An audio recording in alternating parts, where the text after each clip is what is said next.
Chapter 4 Suits. Trevor Eggleston sensed the tension.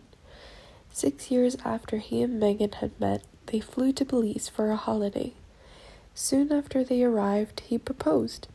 Marriage, he believed, would secure their relationship. Despite the 5-hour flight between Los Angeles and Toronto, he hoped that regular commuting and telephone calls would minimize the barriers. Megan seemed thrilled by the idea. Shortly after saying yes, Megan telephoned her best friend. "She called me immediately," recalled Nanaki Pretty. "She was ecstatic and sent me some beautiful pictures. This was the man she wanted to have children with." Soon after returning to Los Angeles, Megan rushed to see Nanaki. Megan came to show me the ring when she got home and was so excited. She asked me to be maid of honor. We were hugging each other and crying. There was no doubt about her love for Trevor. Megan used to tell me she couldn't imagine a life without him. She said if anything were to happen to him, she wouldn't be able to go on. More than ever, Megan relied on Pretty. I think when you're an only child in that situation, your friends do become your family. As for Trevor, Pretty was sure he would have walked the earth to make the marriage work. Every aspect of Megan's life was changing. For a start, her mother's life had finally stabilized, although the cause was upsetting. In March 2011, Doria's 82-year-old father Alvin died after falling and hitting his head on the pavement. She inherited some money and his house in Windsor Hills, a black middle-class area.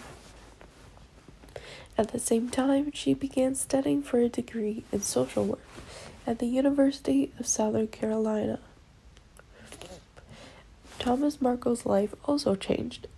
At the age of 67, he retired and, relying solely on his pension, moved to Mexico. In Rosarito, a coastal town merely 20 miles from the American border, he could live cheaply in the sun. At first he rented a beach hut, and then moved into a bungalow on a cliff below the sea. The rent was just $850 a month. The downside of retirement was losing his Hollywood status, but after spending 50 years surrounded by people, he wanted peace. With the Pacific lapping on the wide, empty beach below, he lived among the debris of a lifetime in Hollywood. "I've never been a neat person," he admitted. With few friends, the solitary brown man filled his time watching old films, walking around the town, and taking photographs. Regularly, he telephoned his 2 elder children, especially his daughter Samantha. His relationship with Megan was different. "I don't want to come to Mexico," she said during one of their weekly calls. He, in turn, refused Megan's invitations to travel to Toronto. He feared an argument. After seeing the first episodes of Suits, he was critical of the director's lighting and the whole production. Megan disliked his criticism, Thomas recalled. She began talking down to me. She began talking down to me. Suddenly, there was a command in her voice. She'd outgrown me. She gave the impression that she didn't need me anymore. I began to think that I didn't understand Megan anymore. The previously compassionate creature was becoming a woman of strong opinions and bigger ambitions.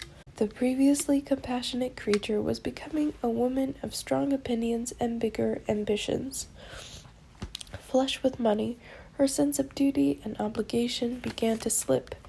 Finally, she had status. She was being taken seriously. Aaron Korsh actually wanted to know her as a person. Before leaving for Toronto, Korsh and Megan had met for lunch at the Kings Road Cafe in Hollywood. To his delight, Megan revealed herself to be a foodie. In the development of the series, Korsh decided that his team of writers would incorporate her interests into the scripts. The influence went 2 ways. Keen to absorb new ideas, Megan was especially interested in Corsh's depiction of loyalty and authority. There was a caveat.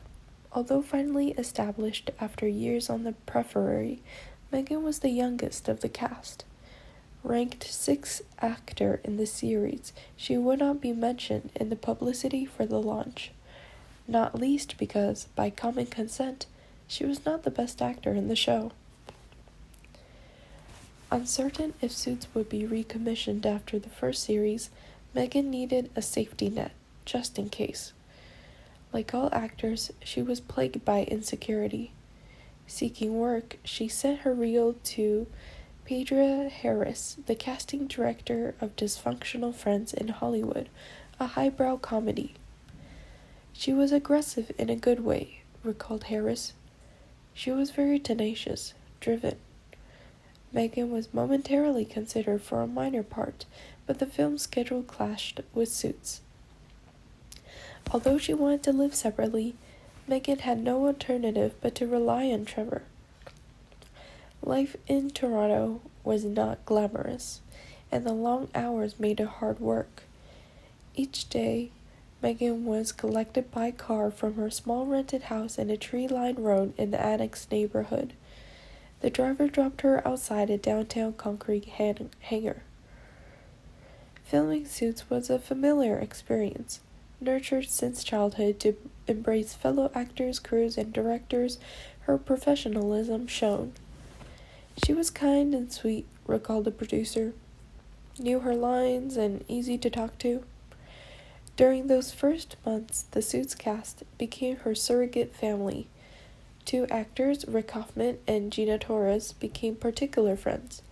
Sometimes they went to bars and clubs after a day's filming, but usually Megan returned home to cook for herself, do yoga, and Skype with Trevor, encouraging him to fly to Toronto.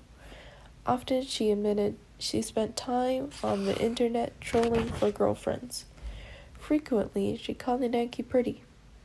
It was an exciting time, recalled her old friend. Before the first Suits episode was broadcast on 23rd June 2011, Trevor posted a message on Facebook urging people to watch his badass fiancé. The enthusiastic reviews spread hope that the small audience would grow. Megan's excitement was doubled by her wedding, which was planned for 10th September 2011 in Jamaica.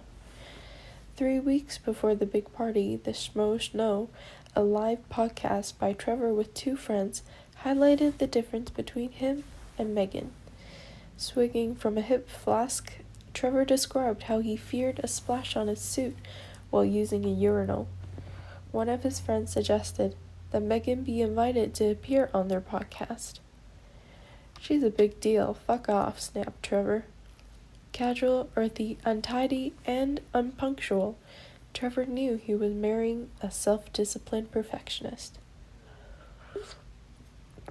Shortly before flying to celebrate in Jamaica, Trevor and Megan married on 16th August in a civil ceremony in Los Angeles. Neither Thomas nor Doria were invited, and the date was deliberately classified as confidential by the couple to prevent outsiders, without a court order, discovering the details. A total of 102 guests, including Megan's parents, were invited to a 4-day beach party at the Jamaica Inn, famous at a haunt of Ian Fleming, Marilyn Monroe, and Arthur Miller. Megan booked all 55 rooms and villas.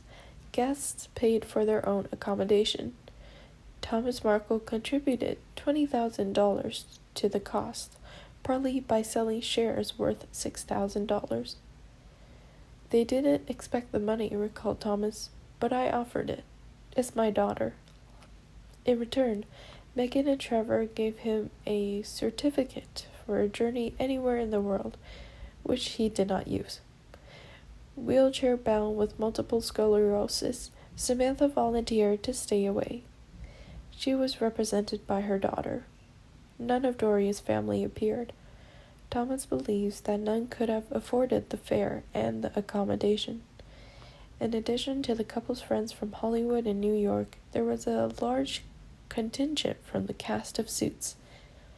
The chemistry of working together as a family had created a special magic. Megan's empathy and professionalism had won universal affection. Always the easiest to agree to schedule changes, the producers appreciated that she never got worked up.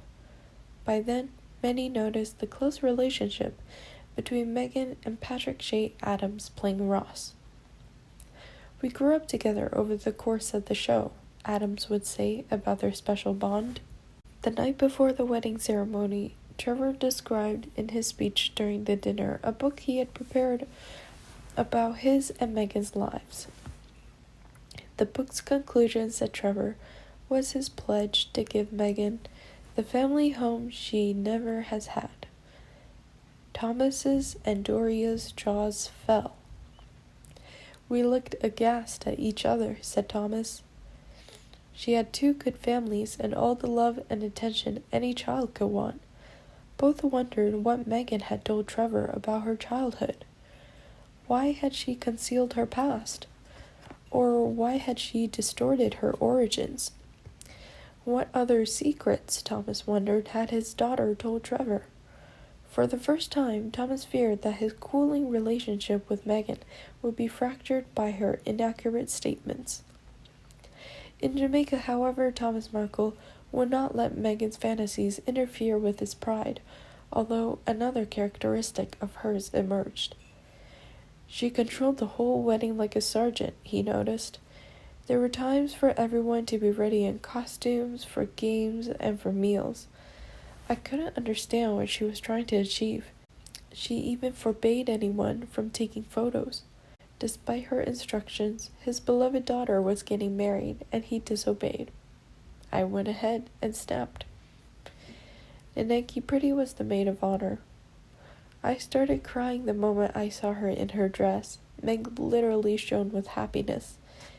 We'd been like sisters since we were 2 years old, so I knew she'd always wanted to get married. To see her finally doing that was, well, it was a big deal. It was such a moving wedding. It was so beautiful to watch, beautiful to be a part of. They loved each other so much. She married her eternal love.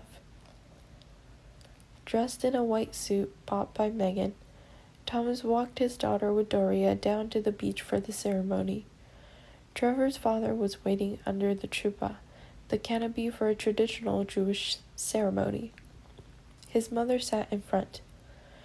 Both Trevor's parents were unhappy that their son was not marrying someone Jewish, and in particular that he was marrying Megan.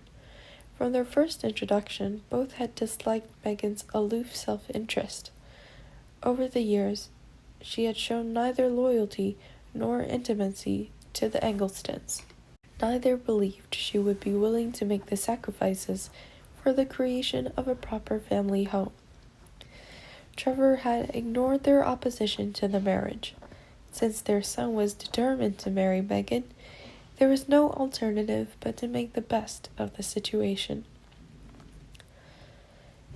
Trevor's father officiated at the ceremony. In her own written vow, Megan promised to love and cherish Trevor. At the end, Trevor stamped on a bag of glass. Shattering the glass symbolizes for Jewish people the fragility of relationships and reminded Megan that maintaining relationships required special care. A roar of approval and cheers burst out, and the party began.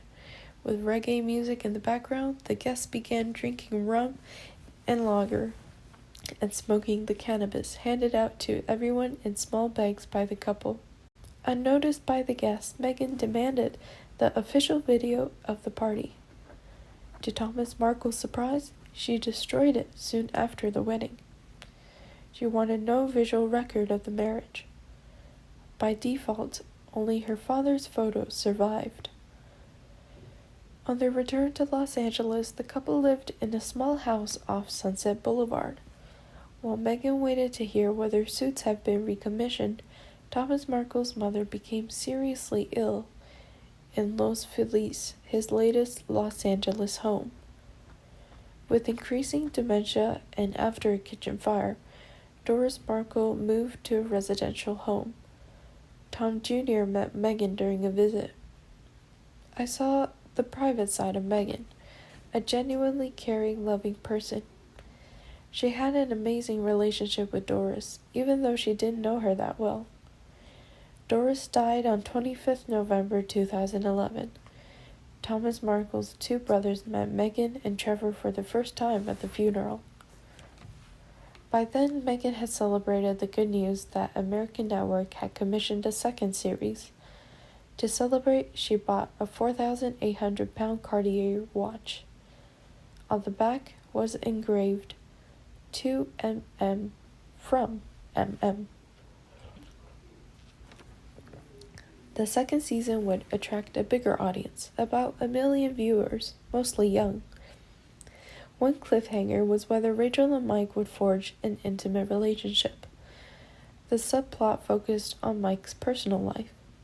He had a crush on Rachel Zane, but he was having a relationship with Jenny, who in turn was the ex-girlfriend of Mike's drug-dealing former best friend Trevor. At the end of the series, Mike and Rachel consummated their relationship. Megan began to identify with the character. I happen to really love Rachel. I love how ambitious she is, always trying to take the bull by its horns, and savvy. She sort of becomes someone that I could see as a friend, which makes it a lot sweeter to play. In particular, Megan liked the fact Rachel had encyclopedic knowledge of the law, and that she was to many viewers love interest or eye candy. A new theme inserted by the producers was Rachel's father's disappointment that his daughter was failing her exams. Although race was not contentious in the series, they cast Wendell Pierce, the black actor, as the father.